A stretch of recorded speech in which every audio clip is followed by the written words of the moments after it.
everyone. Welcome or welcome back. If you're new here, my name's Nina. I'm a life transformation coach.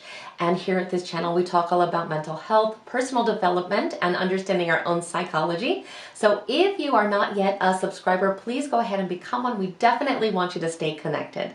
So today I'm going to be answering a question that got sent in, and I really think it's a kind of brave question because I think it's something that many of us have experienced or have gone through at some point in our life, but maybe we are too embarrassed to talk about because we may feel deep down that it makes us look like a bad person. So the email came in asking, why can't I be happy for other people? And went on to explain that she had a lot of friends that were having very fortunate things happen in their life, and these are all people that she really cares about, and she was confused why she was feeling negative emotions about that. She felt like she should be happy for them, but she really couldn't bring herself to be happy.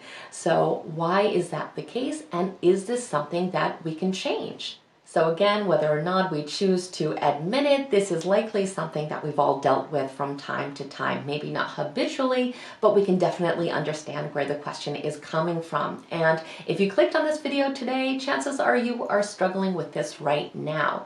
So firstly, please know that you are not the only person who's ever gone through this. You are not a bad person. And secondly, this is something that is also absolutely transformable, which is also what we'll be talking about today. Now, of course, there could be a million different reasons why we might feel this way. Maybe a friend got engaged or got a promotion or is going to be going on some exciting vacation. And instead of feeling happy for them, we might feel angry or sad or envious, or even that some kind of injustice has taken place. And assuming that we care about this person, why is this so? Why can't we instead simply share in their joy? Now, I know it can be really easy to judge ourselves in these situations, but today I want us to instead really try to look at this through a lens of self-understanding and self-compassion, because we have to understand that the way we measure our own success in a lot of cases is by comparing ourselves to other people. Not the healthiest thing to do, but that is the reality. So in a sense, the negative feelings that we are experiencing aren't really about that other person. It's about how their experience is making us feel about ourselves. And this comparison can make us feel like we are less valuable or less successful or less important or less talented. It can bring up feelings of inadequacy when we see all the success that other people have and all the good fortune that other people have, especially when we feel in, again, comparison that we aren't in the place that we'd like to be in our own life. And when this is the case, of course, it's going to feel painful to see other people having fun or being in a great relationship or traveling to exciting places or having their dream job, because it is doing nothing but make us focus on the things that we think that we lack. It can also show us in some cases that we have unmet needs, and a lot of times these are needs that we are not even aware that we have. Sometimes it is the conversations that we have with other people that bring up these negative emotions that really alert us to the fact that the need is there. Now, this is something that I made a full-length video about. If you would like further information about it, I will link it down in the description box below. It's called The Life-Changing Insights of Envy, and it can really show us what we can learn when we feel jealous of other people and their experiences. But today I wanted to talk about a slightly different topic, which is how we can learn to really transform these negative emotions into instead feeling genuinely happy for the people that we care about when they have good news or success in their life, and also how we can learn to feel better about our own situation. So let's go ahead and talk about some of the strategies that we can use. The first thing that we can do is to ask ourselves questions such as, what's going on in my life to make me feel this way? What does this situation bring up for me? And in this case, we want to go ahead and name the emotion. Is it jealousy? Is it self-pity? Is it fear or anxiety?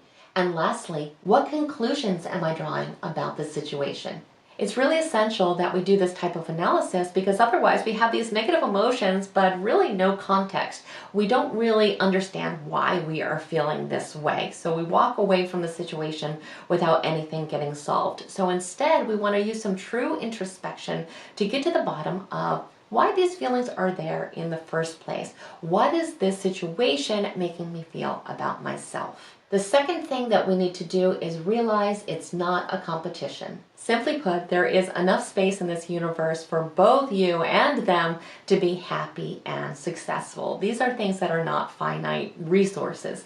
Yes, you may be envious of their situation, but that's not to say that you couldn't be in that situation as well. A victory for that person does not mean a loss for you.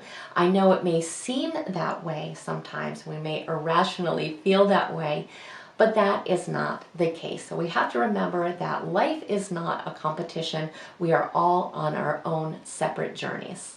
The third thing we can do is to identify unmet needs and desires. So maybe we have an unmet need to feel loved or to feel validated, or we have an unmet desire to be in a relationship or an unmet goal of changing our career.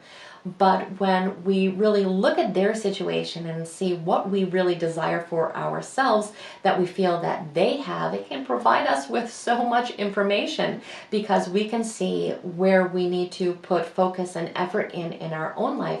And a lot of times, again, we really don't have the awareness that these are needs or desires in our life. We don't have conscious awareness of them. So again, when we can really think about and analyze what these needs, desires, and goals are, we can eventually start to work towards them. The fourth thing that we can do is to brainstorm steps to meet these needs and reach these goals. So as I was just saying, once we have an awareness that we have an unmet need or goal or desire, now we need to put a plan together. We've brought it into the light that this is something that we really want for our own lives. How can we make that happen? What steps can we take? And even if it seems intimidating, what little baby step can I take to having this as a future reality for me? Once we start even taking those small steps, we feel empowered and we start to feel better about our own life because we realize that we really do have much more control over our life than we often give ourselves credit for. The fifth thing that we can do is to realize that we can't allow our happiness to be contingent on something external. Whenever we pin our happiness on something specific happening, we make ourselves incredibly vulnerable because we have no way of knowing whether or not this thing will really come into fruition.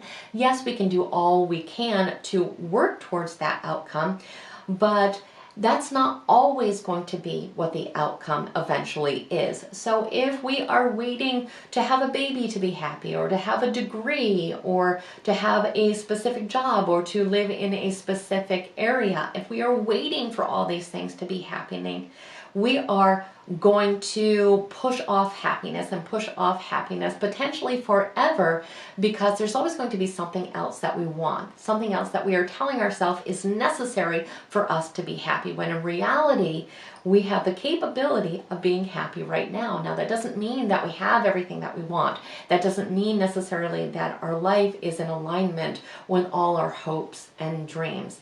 However, we can still experience happiness while we are actively working towards that outcome. The sixth thing we can do is to stop comparing ourselves to other people. Comparison is certainly human nature, but we do have to understand that most of the time when we compare ourselves to other things, we don't have an honest frame of reference. We don't have all the information. We just have the information that we see in front of us, maybe on social media or from them talking about a situation. We don't know all the failures and all the pain and all the heartache that happened beneath the surface, behind the scenes. We only are seeing the end result. And what happens is we tend to compare ourselves at the beginning of our journey with them at the end of their journey. So that's not a fair comparison. So as difficult as it may feel to shift our habit of comparison, when we can really keep our thoughts centered on our own life and our own needs and goals and dreams, we're going to experience a lot less suffering, because whenever, again, we compare ourselves to other people, we tend to feel less than them, when that is certainly not the case. The seventh thing that we can do is to focus on what's going right. When we are so focused on all the wonderful things that are happening for other people and all the things that we think they have, we are usually losing sight of all the things that we have. We have so many good things in our life and so many things to be thankful for, but when we are so hyper-focused on that one thing that someone else has that we think that we should have, we forget how good our life is. It's so interesting how we can fail to see our own accomplishments, but really marvel at all the accomplishments that we think other people have made. Maybe we don't always value the accomplishments that we've had or the achievements we've had, because we are so focused on the things that we still want. But the fact of the matter is that we've had achievements and so many things to be proud of all throughout our lives that we're not giving ourselves credit for. And something that we can do specifically when we are having all these negative thoughts is to practice mindfulness, to bring ourselves into the present moment right now. And just think about all the wonderful things around us, the beautiful surroundings, the people that we have in our life, the moment that we are having right now. Take a deep breath in and just experience this moment and realize that you are safe, you are here, and you're probably a lot happier than you think you are. We're just off somewhere thinking about all these negative things. But if we pull ourselves back to this present moment, we're going to realize that there are good things in this moment. And the last thing we can do is to use their success as inspiration. Once we get past all the self-pity and the envy and all these negative emotions, we can see the situation for what it is, something wonderful and inspiring. And it's a gift to have inspiring people around us, because we can learn from them and we can learn from their journey. And if nothing else, we can remind ourselves that if someone else can achieve something so wonderful, we can achieve our own goals and dreams in our own way. And also remember, this could also be a difficult time. It's a lot easier to celebrate other people's successes when we feel like our own lives are going really well. And if that is not the case, if we feel like that is not the case, it can be a lot harder. So no, you are not a bad person. You are just feeling these emotions because you are comparing yourself to that other person. And no, maybe you're not going to wake up tomorrow and automatically be able to feel happy for your friend, but you will get there. If you practice these steps and you do the self-analysis, you will get to the root of the issue for you, and you will start to make steps that will bring your life to a place that you feel is what you really want for yourself and the things that you really want to have in your life. But also know that you can be happy now regardless. Your happiness is not contingent on anything external, and it's certainly not contingent on other people's experiences and other people's success. So I truly hope that this video was helpful and inspiring to you. And if it was, please like it, share it with someone else who may need to hear the same message today. And also do become a subscriber if you aren't one already. We definitely want you to stay connected. And I thank you so much for spending time with me today. I hope the rest of your day is extraordinary.